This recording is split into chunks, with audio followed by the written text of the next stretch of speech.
Sana niya yan, Mr. Maravillas. Ito yung sinasabi, mga kababayan ni Ping Lacson, na you have crossed the line. Hindi na siya tatantanan ngayon ni Ping Lacson. At malamang, mag-reunion sila ni na Jingo Estrada at na Marcoleta. Ito naman po, hindi man siya inaaway, si Alan Peter Cayetano, hindi man siya inaaway ni Ping Lacson. Ayaw niyang tantangan si Ping Lacson. O ito na ngayon, sabi ni Ping Lacson, ito na yung report, mga kababayan ng GMA News. Lacson bears evidence of alleged double billing collection in Taguig infra projects. In a statement, Lacson said, one case involved two supposedly different projects that shared the same photo for billing purposes. Meanwhile, another case involved a single slope protection project. Nagbabagang mga balita at pagtalakay sa mga isyu ng lipunan. Pulsa, opinyon, banat at paglalantad sa katotohanan. Pulsa, what you see is what you get. You decide. Hello po mga kababayan, si Dante Maravillas. Ano nga niya, Mr. Maravillas, ngayon yung mga mainit na balita mo dyan? Lalo nito mga kababayan na mauulol si Alan Peter Cayetano. Makita niya, Mr. Maravillas, baga matuloy yan ang mabaliw. May post na naman po si Ping Lacson, mga kababayan, na malamang lalong magpaulol kay Alan Peter Cayetano. Ayan ang post, mga kababayan, may kasama pang picture. Sana niya yan, Mr. Maravillas. Ito yung sinasabi, mga kababayan ni Ping Lacson, na you have crossed the line. Hindi na siya tatantanan ngayon ni Ping Lacson. At malamang, mag-reunion sila ni na Jingo Estrada at na Marcoleta. Two different projects, two distinct appropriations, two different technical descriptions and locations, two different contractors but sharing the same photo for billing purposes. Status, both billed and collected. Tapos booking. Mga kababayan, may resibo na, mga kababayan, na nahawakan si Ping Lacson. Parehas na, mga kababayan, na singil, na koleksyon na, mga kababayan. The same photo yung ginamit. Isa lang na litrato yung ginamit para sa koleksyon, paniningil at koleksyon. Pangalawa, one slope protection project, one location. One technical description, two separate budget appropriations. Status, both billed and collected. Isang project, dinoble yung yung budget, na collection na rin.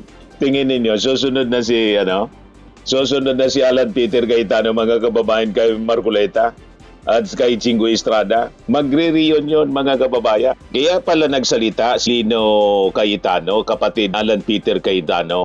At malamang si Lino Cayetano yung nagtimbre. Siguro, mga kababayan, nairita ng masyado sa kakadaldal ni Alan Peter Cayetano na nagmamalinis sa kanyang daily live streaming at live selling sa Facebook na may may kasamang mga bersikulo para, mga kababayan, magmukhang upright siya, morally upright.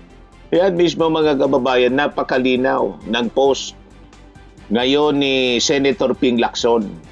Inumpisa niya kaya tatapusin, mga kababayan, ang laban na to ni Ping Lacson. Nagkamali, mga kababayan, si Alan Peter Cayetano ng pinatulan. Talagang sabi nga dito sa amin, sinisignos. Sinisignos, mga kababayan. Parang si Marcoleta na hindi man tinatanong kung tumanggap siya ng 75 million, nagkwento. Ito naman po, hindi man siya inaaway, si Alan Peter Cayetano, hindi man siya inaaway ni Ping Lacson. Ayaw niyang tantangan si Ping Lacson. O ito na ngayon, sabi ni Ping Lacson, you have crossed the line. Yan ang sabi ni Ping Lacson. Sinira mo niya yung aking reputasyon, ang aking integrity. My first and last line of defense. And I will fight with all my might to defend it, sabi po ni Ping Lacson.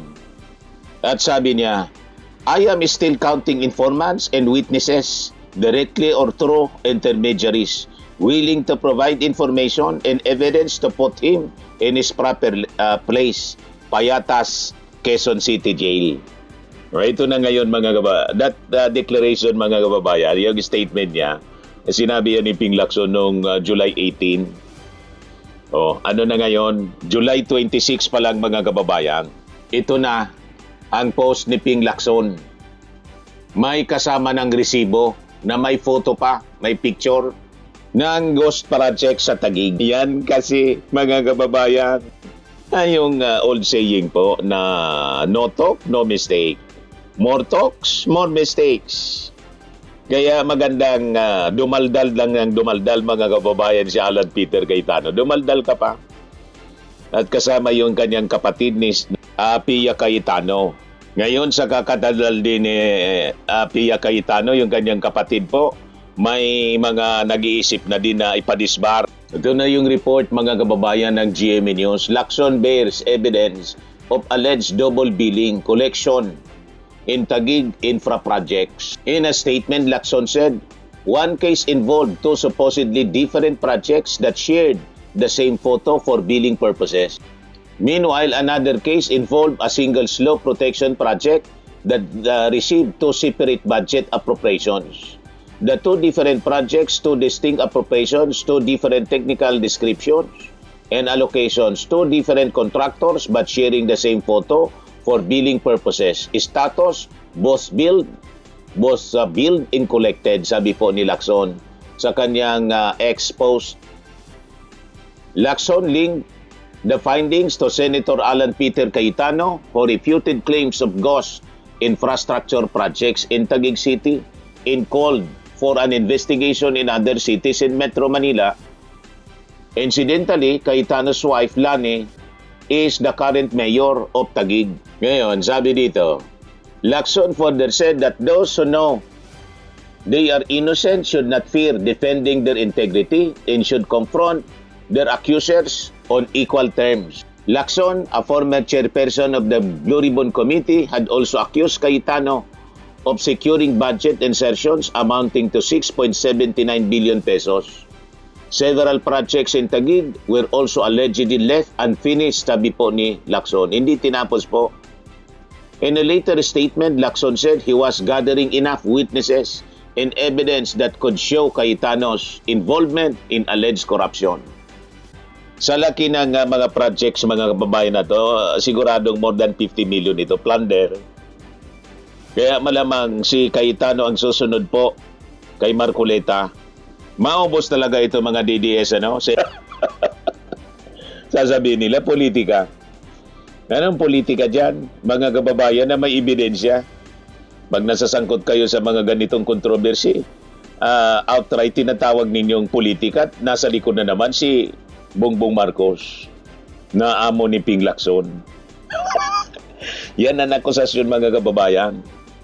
Ni Alan Peter Cayetano, amo daw. Walang amo si Ping Lacson, never siya mula na maging senador. May amo siya nung PNP Director General. Afterwards na maging senador, walang amo si Ping Lacson, independent siya mag-isip.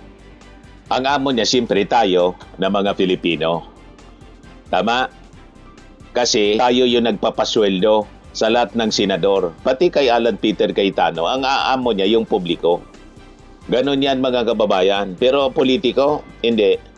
Walang ganon na pag-ugali and thinking ito pong si Ping Lacson. In fact, siya yung pinakang credible na senador pagdating sa pera, sa issue ng pork barrel. Kasi hindi siya never siyang tumanggap mga kababayan ng pork barrel nang siya po mga kababayan ay tumakbo bilang senador. Nire-reject niya yan. Hindi siya kumokobra mga kababayan. Ayaw niya yan gumamit na pork barrel. Balikan natin yung kapatid, si Pia Cayetano, na tulad ni Alan Peter Cayetano, nakisali sa kakadaldal na pag pinakinggan mo, parte na siya ng defense team ni Sara Duterte. At nagpakalat pa ng spliced video propaganda attacking the prosecution. Ito yung komentary po, post ni Professor Antonio Contreras. Ayan sabi ni Professor Contreras, ngayon pa lang itong post niya, 4 hours ago.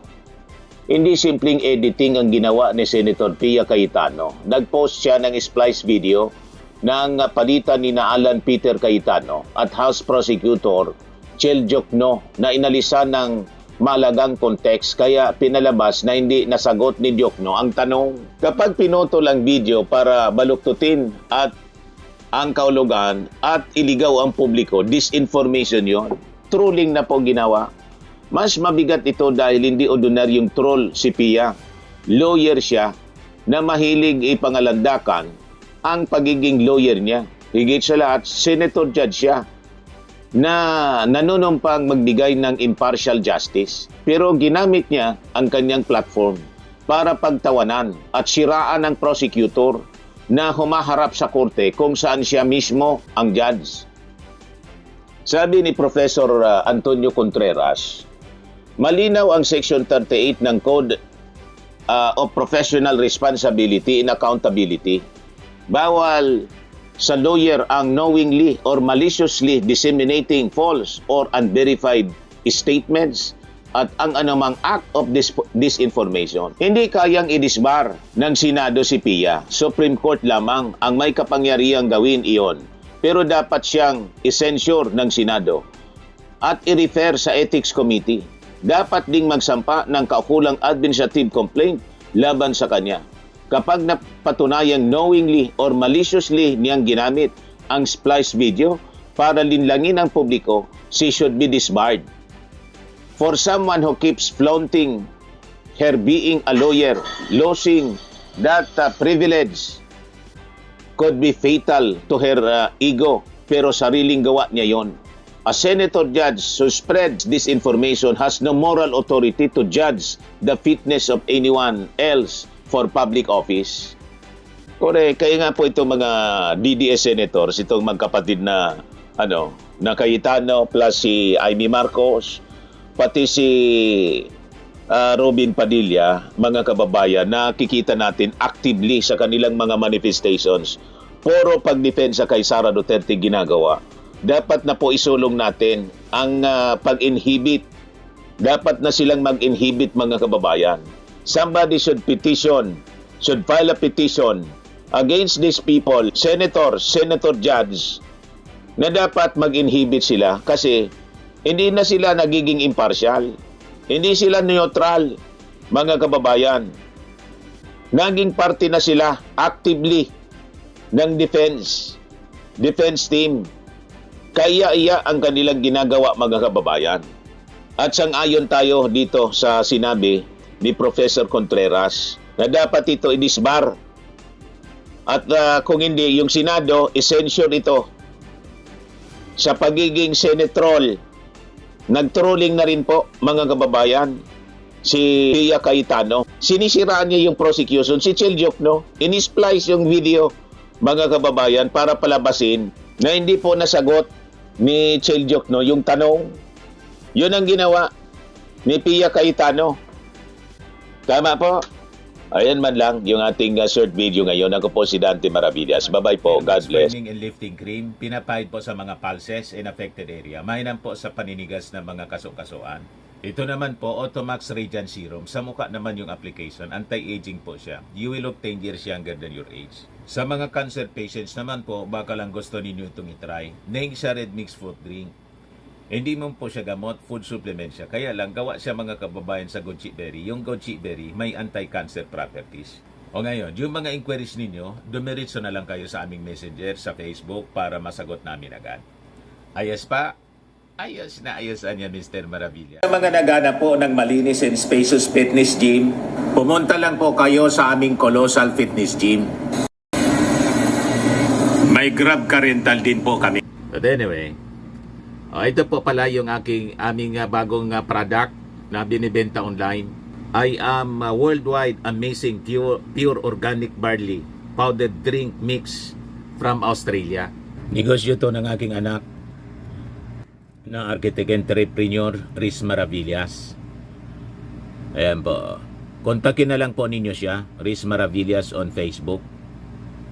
Ang mga health benefits niya, boost immunity, improves digestion, enhance energy levels, packed with antioxidants, prevent cancer. Ito naman po yung bago naming product na binibenta online. Eye Glow Serum, whitening po siya. Tingnan ninyo yung epekto sa aking anak na architect before and now. Yung mga inquiries po ninyo, dumiretso na lang kayo sa kanyang Facebook account, Riz Maravillas.